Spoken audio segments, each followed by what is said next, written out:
In this video, we're going to talk about the UCL final between Man City and Inter Milan. The fact that it's so hard to win makes it so sweet when you do. Could not be differently, so we knew it. First because they are really good, really good. Yeah, obviously the Champions League is a very difficult trophy to win. It's the most prestigious competition in club football, and each opposition that you face is like at least in the top four of their respective league. So obviously you're going to be facing some quality opponents. And obviously Pep was talking about how Inter Milan are a very good team. They're a very difficult opposition to face. But Man City obviously got the job done in the final, and they finally got their hands on that UCL trophy. This competition is a coin.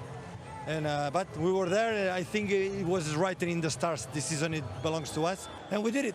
Yeah, it's true. It does seem like this year it was kind of written in the stars for them. The fact that they got the treble, obviously the Premier League, the FA Cup, the Champions League as well. And it's the first time they've won the UCL in the club's history. So it did seem that it was kind of meant for them. Obviously the addition of Erling Haaland fitting into that striker role, he seemed to be the missing piece of the puzzle. The guy's bagged like 12 odd goals in the UCL, so obviously he's played a major part in them winning it. Yeah, this year they finally managed to win it, because in years gone by, the trophy has seemed to kind of slip by them, but now they finally got it. You know, the momentum start winning the Premier League, the FA Cup, and now finish here. Yeah, as I was saying before, this year Man City managed to get that treble. Obviously they won the Premier League this season. They won the FA Cup against Manchester United, and then obviously this UCL final that just went by. Man City now are kind of reminiscent of Man United like 15 years ago, just dominating the Premier League, winning UCLs as well. This is a dream come true.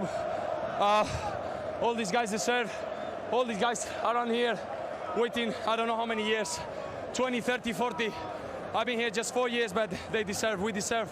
Yeah, obviously it is a dream for the Manchester City players to finally win the Champions League, and obviously their fans as well have been waiting a very long time. A lot of City fans, maybe some of them have only started supporting the team more recently, but then there are some like OG City fans who have been supporting the team for a very long time, potentially decades, as Rodri was saying. It wasn't easy. I mean, what a team we face. Unbelievable, the way they defend, the way they counter-attack. They deserve also credit because they are a great team. It's nice to see Rodri bigging up the opposition there, Inter Milan. Obviously, they won only 1-0 against Inter, so he recognised that they put up a good fight. They're a good team. And in the game, ultimately, they could have very easily equalised. After Man City got the goal, that's when Inter really came out of their shell, pushing for the leveller. They nearly got it on numerous occasions, but Man City held firm and got the win. I wasn't good in the first half. I was playing shit, to be honest. And then this talks about the mentality. I just say to myself, you have to overcome the situation. At the end, I scored a goal. Unbelievable. Yeah, you can see obviously Rodri wasn't really happy with his performance earlier on in the game, but then he realised he has to overcome the situation. He has to step up his game, improve, so he can obviously help the team win the UCL. And obviously, yeah, as he said, he came up clutch with that goal. That was obviously the match winner that gave Man City the UCL trophy. Finals are like this. We didn't expect to play well like always. Emotions are there, nerves are there. But the lads, we compete until the end. I mean, some of these guys is 20, 21, 22. Some of them first finals. It's normal, but we compete like animals. Yeah, obviously in a final, of course you do want to be at your best, but you're not necessarily always going to be at your best. Like Roger was saying, there's obviously the nerves, the tension, the atmosphere.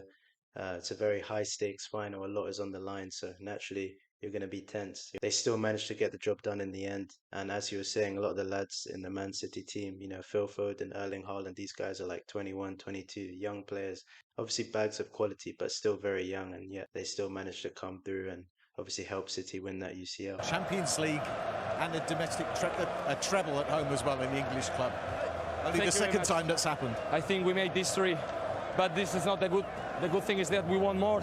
I think this project is to have more. We want more ambition. Of course, in the future, Man City could go on to win more trophies. They are probably the most successful club in England right now in the past like 5 years. So obviously if Pep stays there, they could go on to dominate even more, even further, continue to win more Premier Leagues, more FA Cups, potentially even more Champions League. And also you remember back to the Chelsea final a couple of years ago, you didn't get a chance to play, so this is even better.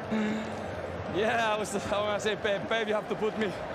Yeah, obviously it was cool how Pep put him in the team this time. As the interviewer was saying, Des Kelly, last time out in 2021 when Man City played Chelsea, I don't think Roger was playing, or he didn't start at least, but now this time, you know, he's in the team and he gets the goal. So clearly a good decision by Pep Guardiola on his part to put Roger in the team. It's hard for me to change. Falling for you was a scary thing. I feel it in my veins. Showing weakness is embarrassing. It's access to my pain.